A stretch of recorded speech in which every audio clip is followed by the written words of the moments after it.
Okay. Yeah. Either way, I mean, stuff like that. Orlando's coach Oscar Pereira, I think rightfully so, was pretty fuming. He called it like a circus, pretty much, because all the attention was on them. There was a funny quote from an FC Dallas player because Miami's playing Dallas. Did you see that? Can you name actually? First of all, I want to see if you can name this guy because he literally said at the end of his interview that like nobody knew who he was. Nico Sarisis or something like that. I know the name. I don't know how to pronounce it. But there was a Dallas player who was being asked all these questions, and it was about Messi partially, and he was like, "You don't really care about me. You just we're playing Miami next, and Messi's on the team. That's all you want to ask about." There was the reports about Columbus not being able to buy down Lucas or Darlington Nagbe to a TAM contract, and that they wanted to have Zelarayan and Rossi as DPs, but MLS didn't budge on that. And the point there was Miami, if that was them, the league has already showed they'll do these weird rules where they'll help out a team like that. There's a lot of things happening. One more I want to highlight is again in Dallas. When the tickets came out, they were priced really high compared to normal Dallas games, and Dallas's own two supporters group didn't get tickets because the prices were fixed up high. And so their two main supporters group don't even get to watch their team play at home. It's going to be a big pro-Messi, celebrity-esque crowd again. Do you like all these things that are happening? Because a lot of people are saying, oh, well, Messi's bringing in all this eyes and attention and revenue, but organic fans who have been there before are kind of getting screwed over. Yeah, I'm kind of torn because, like you said, I think people who are already fans of this league are going to be the ones who are affected like the most negatively. Like my girlfriend brought this up recently where she said like she feels bad for people who are already Miami fans because now they can't really go to a game. Like tickets are just sold out to people who are flying across the country, around the world, paying like exorbitant amounts of money. Next season, people who are season ticket holders, their prices are going to like shoot up incredibly. So just the average fan who already cared about this league and has been invested in it for a long time, obviously you want to see the greatest player ever to come play in your league, but all this other stuff that's surrounding it is making it really hard to support the league still. I think a lot of people, Messi's such a likable character, but myself included, I'm going to be actively rooting for Miami to fail pretty hard, honestly. I think, like, picture Busquets gets injured, that whole team is going to sink, in my opinion. Yeah, and it's just, I think it makes it even more frustrating with the news coming out about Columbus and, like, them not being able to keep, Zelleron, and they had to sell him to be able to bring in Diego Rossi because the league wouldn't let them buy down Darlington Nagbe. Just a lot of stuff that's surrounding it that I think is finally coming to light for people who are like have already been fans of the league. I think everybody was excited about it, and now like some of this reality setting in. And then you have a lot of people who've never cared about like MLS really, and they see Messi just like winning, and they don't see all the other stuff that's going on behind the scenes. And even if you were to point it out to them, they'd probably just say like, "Fine by me," like they probably wouldn't care.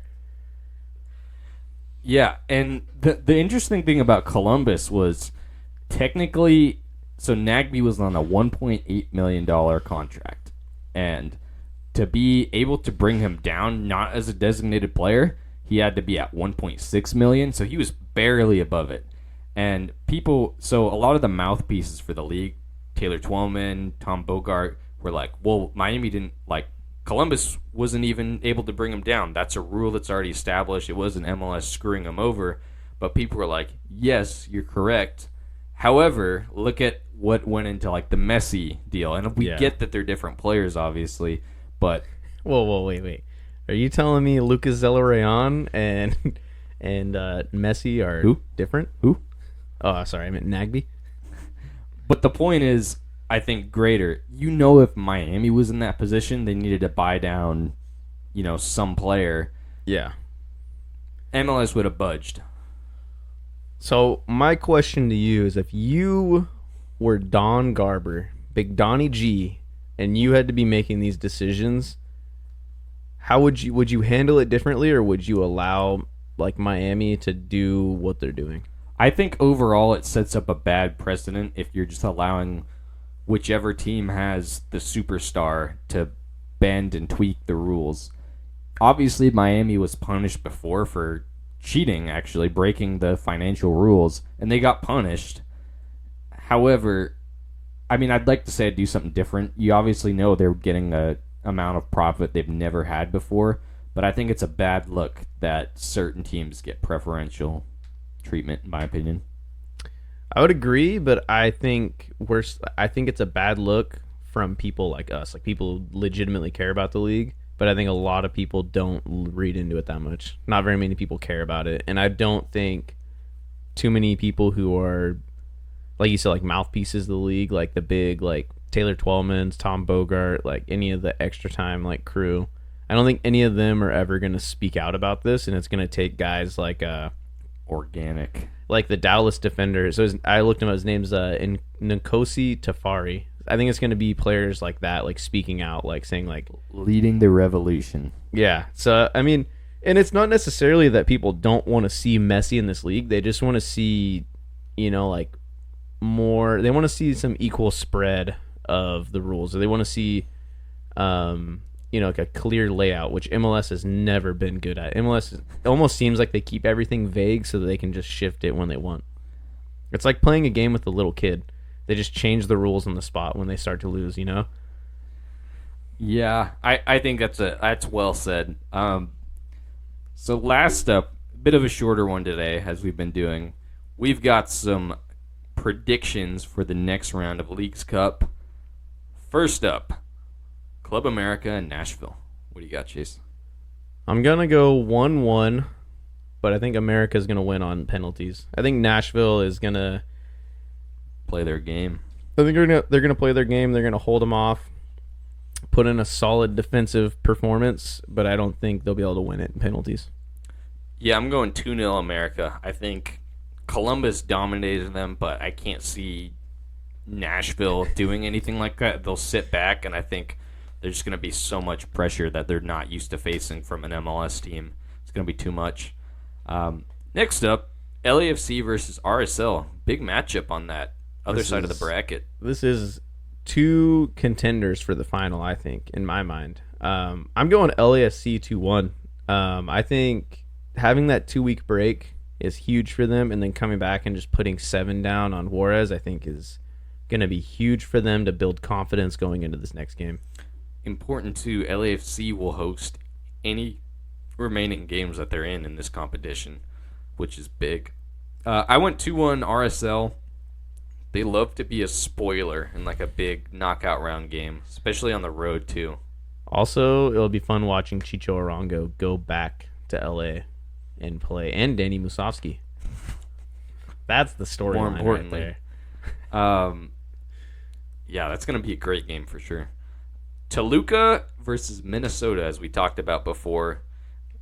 There's obviously the Dallas-Miami game, but everybody's going to be talking about that. We're going to spread the love up north and south to Minnesota and Toluca.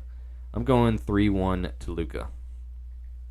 My mind says Toluca here, but my heart says Minnesota. Who scores? Is Timo Pukki still playing for him? Absolutely. Not him. I think it's going to be Huang Bane. No. Like a 15th minute like breakaway counterattack. So you're going 1-0 Minnesota. I'm going 1-0 Minnesota. I think they're just going to be solid defensively. I think Adrian Heath is going to get these boys jazzed up for this game. Hassani Dotson's going to be screaming his head off in the locker room, rallying the troops. So yeah, exactly. You're creeping up on my neck here in the points total. I'm up 44-39. You only have a 5-point difference. I was going to say, I've been slowly but surely building up the points because I think at one point I was down like almost 20. Yeah, I was like 18 points at one point. So, been a solid few weeks of predictions from myself, I will say. Lastly, huge news. Columbus Crew defender Keegan Hughes gets loaned for the rest of the season to FC Tulsa.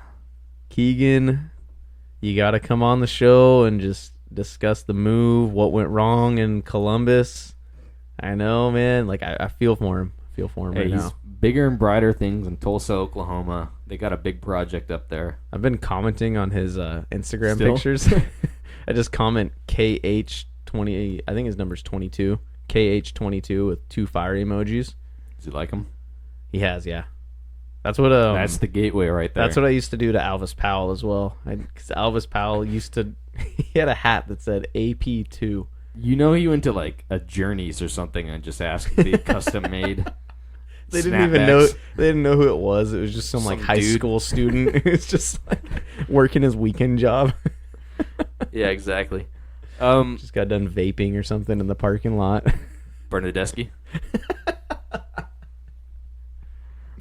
25 episodes done of the MLS Net Boys show. We are a quarter of the way It's been a good time. to 100. It has been solid. Thank you very much, in all seriousness, to everybody who listens. We really appreciate it. This is a fun hobby for us, and it's even cooler that we know there's people out there listening. So thank you guys. If you listen to this, please send it to somebody else. Send it to all your friends in Belgium, because that's our like. That's our weird niche market, actually. We need to start talking about Christian Benteke a bit more, I guess. Dante Vanzier. Anyways, I think that'll wrap it up for us. Thank you guys for listening. Keegan Hughes, Still, come on the show.